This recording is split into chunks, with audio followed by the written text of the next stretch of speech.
विश्व पर्यावरण दिवस पर गुजरात को बड़ी सौगात मिली है। प्रधानमंत्री नरेंद्र मोदी ने आज विश्व पर्यावरण दिवस पर गुजरात में मिष्टी योजना की शुरुआत कर दी है। पीएम मोदी दिल्ली से वीडियो कॉन्फ्रेंसिंग के माध्यम से जुड़े थे। इस योजना की शुरुआत गुजरात के 11 तीर्थ स्थलों से होगी। इस साल केंद्रीय बजट में मिष्टी योजना का घोषणा की गई थी, इसके बारे में बताया गया था। आपको ये भी बता दें कि समुद्र तटीय इलाकों में मैंग्रोव के पौधारोपण के लिए मिष्टी यानी कि mangrove initiative for shore line habitats and tangible income योजना की घोषणा की गई थी। विश्व पर्यावरण दिवस पर आप सभी को, देश और दुनिया को बहुत बहुत शुभकामनाएं। मिष्टी योजना, हम लोग मिष्टी दही तो परिचित है। मिष्टी योजना के माध्यम से देश का मैंग्रोव इकोसिस्टम रिवाइव भी होगा, सुरक्षित भी रहेगा। इससे देश के 9 राज्यों में मैंग्रोव कवर को रिस्टोर किया जाएगा।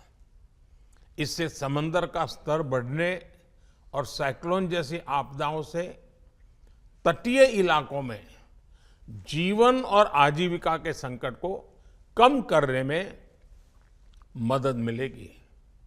साथियों, वर्ल्ड क्लाइमेट के प्रोटेक्शन के लिए यह बहुत जरूरी है कि दुनिया का हर देश निहित स्वार्थों से ऊपर उठकर सोचे।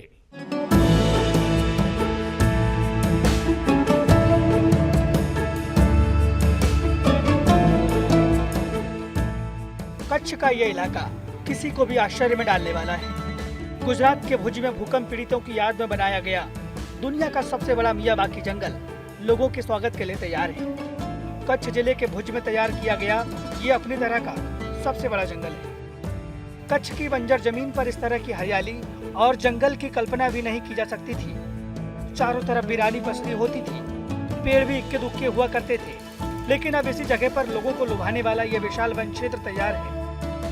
भुज के भूकंप पीड़ितों की याद में इस जंगल को स्मृति वन का नाम दिया गया है। भुज में मियावाकी जंगल की कल्पना सबसे पहले गुजरात के तत्कालीन मुख्यमंत्री पीएम नरेंद्र मोदी ने की थी। इस कल्पना को वर्षों की मेहनत से धीरे धीरे आकार दिया गया। गुजरात का कच्छ में एक भुजिया डोंगर में 2001 का प्राकृतिक आपदा भूकंप में जो लोगों की मृत्यु हुई, उनकी याद के लिए बना हुआ स्मृति वन अर्थक्वेक मेमोरियल। वहाँ पे एक विश्व का सबसे बड़ा मियावाकी फॉरेस्ट, साथ में एशिया का सबसे बड़ा डिजिटल म्यूजियम बना हुआ है। वहाँ तत्कालीन मुख्यमंत्री नरेंद्र भाई मोदी जी उस वक्त एक सपना देखा कि एक स्मृति वन बनाना है। भूकंप में जो लोगों की मृत्यु हुई, उनकी याद के लिए एक जंगल बनाना। उसके बाद योजना बनाई गई। योजना में फिर मियावाकी मेथड, एक अच्छी टेक्निक लेनी थी, तो Akira Miyawaki technique, Japanese technology को लेकर के बनाएंगे, ऐसे एक निर्णय लिया गया। ऐसे में फॉरेस्ट क्रिएटर्स को साथ में लेकर के वहाँ पे विश्व का सबसे बड़ा मियावाकी फॉरेस्ट बनाया गया। 2,50,000 प्लांटेशन 2021 में किए गए। अभी 2022-23 में 1.5 लाख फिर लगाया गया। टोटल 4 लाख प्लांटेशन लगा करके विश्व का सबसे बड़ा मियावाकी फॉरेस्ट स्मृति वन में बनाया गया। आज 1.5 साल के बाद वहां पर हजारों संख्या में पक्षी आ चुका है, हजारों संख्या में बटरफ्लाई है, हजारों संख्या में फ्लाइंग ड्रैगन है, छोटे मोटे कलरफुल कीड़े मकोड़े वहां पे तैयार हो चुके हैं।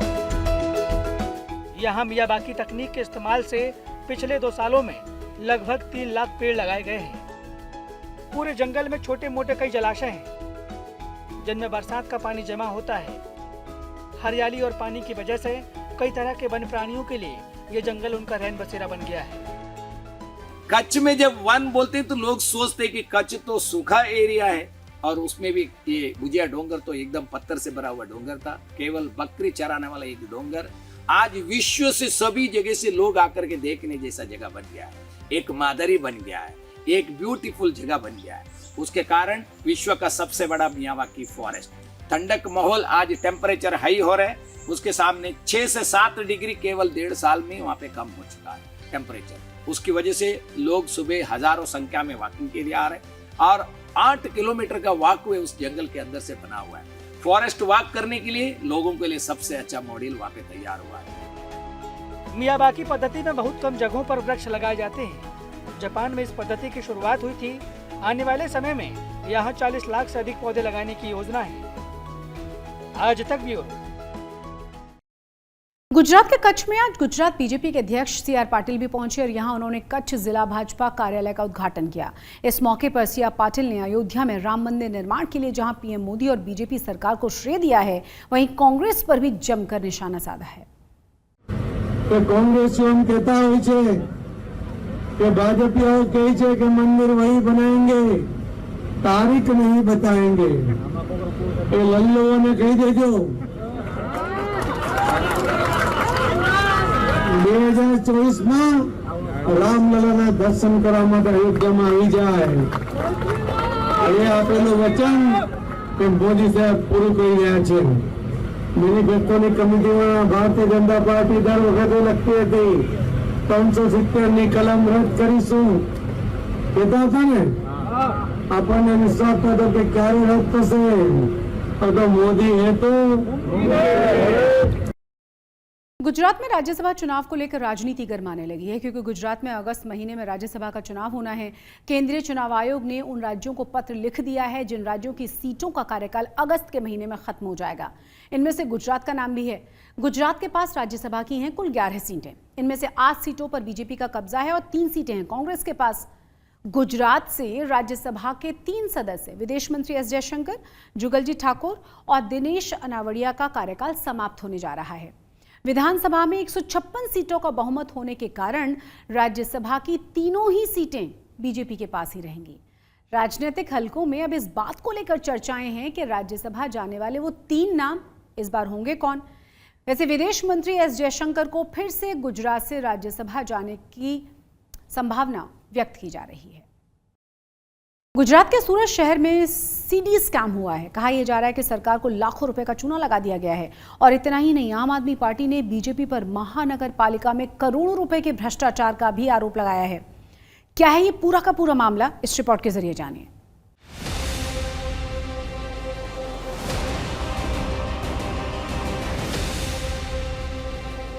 सत्य और अहिंसा के पुजारी महात्मा गांधी की प्रतिमा तक पहुंचने के लिए बनाई गई भ्रष्टाचार की सीढ़ी। जी हाँ, शौकी नहीं, गुजरात के सूरत शहर में सीढ़ियों का घोटाला हुआ है। ये बात सुनकर आपको आश्चर्य जरूर हो रहा होगा, मगर सीढ़ियों के घोटाले वाली बात एकदम सच है। सूरत शहर के चौक बाजार इलाके में महात्मा गांधी की प्रतिमा पर फूल माला चढ़ाने के लिए सूरत महानगर पालिका के अधिकारियों ने 1-2 लाख रुपए में नहीं, बल्कि 7,86,000 रुपए की लागत से स्टील की सीढ़ियां तैयार कर भ्रष्टाचार के सारे रिकॉर्ड तोड़ दिए हैं। सूरत महानगर पालिका द्वारा बनवाई गई इन सीढ़ियों में कुल 14 स्टेप ही हैं और नीचे 4 स्टील के खंभे लगाए गए हैं। इतनी सी सीढ़ियां बनाने में सूरत महानगर पालिका के अधिकारियों ने 7,86,000 रुपए खर्च कर दिए हैं। ये दिखने में तो आपको चांदी की ये लग रही होंगी, पाइप वगैरह चांदी की सीढ़ियाँ ये लग रही होंगी, लेकिन ये चांदी नहीं है, ये स्टील का बनाया हुआ है। और ये जो इसमें स्टेप अगर हम गिन के आपको बताएं तो इसमें टोटल 14 स्टेप हैं ऊपर तक जाने के लिए। 14 स्टेप हैं ऊपर जाने के लिए और 4 खंभे नीचे मूर्तियों के नीचे लगाए गए हैं। इसका जो खर्चा है महानगर पालिका के अधिकारियों ने 7,86,000 बताया है। यानी कि बताया नहीं बल्कि पास भी करवा लिया है। सूरत महानगर पालिका के जो कमिश्नर हैं, म्युनिसिपल कमिश्नर, उनके पास 15 लाख रुपए तक का खर्च करने की सत्ता होती है। वो अधिकारियों को 15 लाख रुपए तक किसी भी मीटिंग के आयोजन के बिना 15 लाख रुपए तक खर्च करने की उनको अनुमति देते हैं। सीढ़ी घोटाला तो ऐसे हुए सैकड़ों घोटाले का एक छोटा नमूना है। सूरत महानगर पालिका में आम आदमी पार्टी के पार्षद महेश भाई के आरोप हैं कि सूरत महानगर पालिका में पीडब्ल्यूडी की मीटिंग के दौरान करीब 36 करोड़ के कार्यों को मंजूरी दी गई थी, जिसमें बहुत से ऐसे काम थे जो सिर्फ और सिर्फ कागज पर दिखाई दिए, हकीकत में वो काम हुए ही नहीं। महेश भाई ने सूरत में हुए भ्रष्टाचार की पूरी फहरिस्त खोल दी। एक काम ऐसा है जिसमें गांधी की प्रतिमा के पास में एक सीढ़ी बनाने का काम था। वो स्टेनलेस स्टील की सीढ़ी थी, 6 साढ़े 6 फीट या 7 फीट, बड़ी मुश्किल से अधिकारी श्री ने बताया कि 7 फीट की हाइट की वो सीढ़ी है। उस काम का 7,86,000 रुपये का कोटेशन और उसका बिल भेजा गया है। वो सीढ़ी के इस हिसाब से गिनती करें तो एक स्टेप की कीमत होती है अंदाजित 1 लाख रुपये, जो इम्पॉसिबल है। इतना महंगा या कहीं ना कहीं इसमें भ्रष्टाचार हुआ है। बहरहाल सूरत महानगर पालिका के अधिकारियों द्वारा पेश किया गया ये बिल जब सत्ता पक्ष के बीजेपी नेताओं के सामने पहुंचा तो उनके भी होश उड़ गए। महानगर पालिका चलाने वाली बीजेपी ने अब अधिकारियों से सीढ़ियों को बनाने के पीछे हुए खर्च की पूरी डिटेल जानकारी अगली मीटिंग में पेश करने का आदेश दे दिया है। सूरत से संजय सिंह राठौड़ के साथ आज तक ब्यूरो। और अब रुक करते हैं बद्रीनाथ धाम का, जहां बागेश्वर धाम के पीठाधीश्वर पंडित धीरेन्द्र शास्त्री ने पूरे भक्ति भाव के साथ बद्री विशाल के दर्शन किए हैं और जगत कल्याण के लिए आशीर्वाद भी मांगा है। बाबा बागेश्वर के बद्रीनाथ आने से पहले ही वहां पहुंचे श्रद्धालुओं का उत्साह दोगुना हो गया था।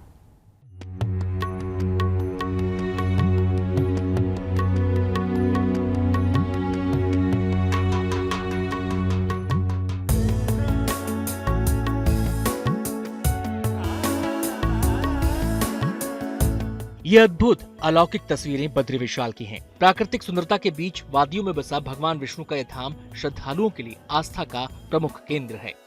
वैसे तो यहाँ हमेशा श्रद्धालुओं का जमावड़ा लगा रहता है, लेकिन चारधाम यात्रा के दौरान बद्रीनाथ के दरबार में श्रद्धालुओं का जोश कुछ अलग ही दिखता है।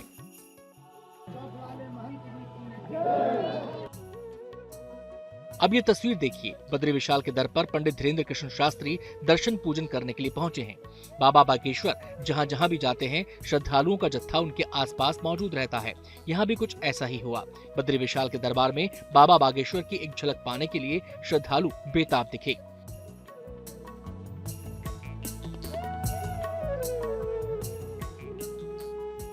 पुलिस की कड़ी सुरक्षा के बीच धीरेन्द्र कृष्ण शास्त्री ने बद्री विशाल के दर्शन किए और भक्तिभाव से पूजा अर्चना की। अपनी कथा से भक्तों को मंत्रमुग्ध कर देने वाले पंडित धीरेन्द्र कृष्ण शास्त्री खुद नारायण की इस पावन भूमि पर आकर बेहद खुश नजर आए।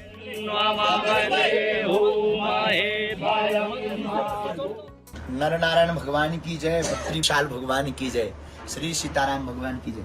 आप सामने गंगा मैया के दर्शन कर रहे हैं और ठीक सामने बद्रीनाथ भगवान के दर्शन कर रहे हैं। आज हम आ गए हैं बड़ोदरा का दरबार पूर्ण करके बद्रीनाथ भगवान के दर्शन करने, इस पावन भूमि को प्रणाम करने। उत्तराखंड तीर्थों की भूमि है, देवों की भूमि है और बड़ा अद्भुत नजारा है। एकदम बर्फ है सामने। ये इस तरफ नर पर्वत है, ये नारायण पर्वत है। नर नारायण आज भी यहाँ तपस्या कर रहे हैं। इस पावन धाम पर पंडित धीरेन्द्र कृष्ण शास्त्री ने साधु संतों से मुलाकात की और बाबा बालकनाथ के आश्रम भी गए। यहाँ बाबा बागेश्वर बच्चों को अपने कंधों पर बिठाकर लाड़ प्यार करते दिखे। इस दौरान बाबा ने भक्तों के साथ सेल्फी भी खिंचवाई। इस मौके पर उन्होंने सोशल मीडिया पर एक वीडियो के जरिए अपना अनुभव शेयर किया। धीरेन्द्र शास्त्री ने बद्रीनाथ धाम को दिव्यतम धाम बताते हुए कहा कि भगवान बद्रीनाथ के दर्शन जरूर करें। और बड़ा अद्भुत नजारा है, एकदम बर्फ है सामने। कभी समय मिले तो आप सब अभी तो घर बैठे दर्शन कर ही लो, कभी समय मिले तो जरूर पधारना बद्रीनाथ भगवान, जय बद्री विशाल भगवान की दर्शन करने आना। यहाँ आकर जो आत्मानुभूति हुई, संतों की तपस्या, तीर्थों का आनंद, यहाँ का जो रस, पूज्य बद्रीनाथ वाले श्री खाक चौक वाले महाराज जी का स्नेह, उनका वरद हस्त, क्या कहना, दिव्यता से भरा पड़ा है ये बद्रीनाथ, संतों से भरा पड़ा है बद्रीनाथ। पावन पवित्र देवभूमि में बद्रीनाथ के दर्शन करना भक्तों के लिए अलौकिक अनुभव होता है। इस पावन धाम की महिमा ऐसी है कि जो आता है यहीं का हो जाता है, चाहे वो आम भक्त हो या फिर बागेश्वर बाबा। चारधाम यात्रा के बाद अब हम बात करेंगे अमरनाथ धाम की तीर्थ यात्रा के बारे में। 26 दिन के बाद विराट तीर्थ यात्रा का शुभारंभ होगा, लेकिन इससे पहले ही जम्मू कश्मीर में श्री अमरनाथ धाम की पवित्र गुफा में बाबा बर्फानी के दर्शन हो रहे हैं। हम आज आपको करा रहे हैं बाबा बर्फानी के दिव्य दर्शन और बताएंगे कि किस तरह से इस तीर्थ यात्रा की तैयारियां चल रही हैं।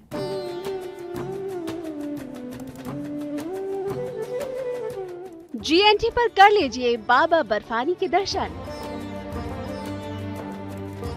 श्री अमरनाथ धाम की पवित्र गुफा से आई ये बेहद खास तस्वीरें हैं। ध्यान से देख लीजिए ये तस्वीरें। जम्मू कश्मीर के मशहूर तीर्थ श्री अमरनाथ धाम की पवित्र गुफा में बाबा बर्फानी का ये स्वरूप आकार ले चुका है। इस बार सालाना तीर्थ यात्रा शुरू होने से पहले ये बाबा बर्फानी की पहली झलक है और अब वो समय बहुत दूर नहीं है जब आप खुद श्री अमरनाथ धाम जाकर भोले भंडारी के इस अलौकिक हिमलिंग स्वरूप के साक्षात दर्शन कर सकते हैं। इस बार श्री अमरनाथ धाम की सालाना तीर्थ यात्रा का शुभ आरंभ होने में बस ज्यादा वक्त नहीं है। श्री अमरनाथ गुफा तक तीर्थ यात्रा मार्ग पर BRO ने इस साल मार्च में काम करना शुरू कर दिया था और 3 से 3.5 महीने में इस दुर्गम मार्ग को सुगम बनाने के लिए हर उपाय किए जा रहे हैं ताकि तीर्थ यात्रियों को सफर में कोई दिक्कत न हो। 1100 से ज्यादा मजदूर और कर्मचारी दिन रात एक करके श्री अमरनाथ यात्रा मार्ग को दुरुस्त करने में लगे हुए हैं। उम्मीद है कि ये काम तय डेडलाइन में पूरा कर लिया जाएगा।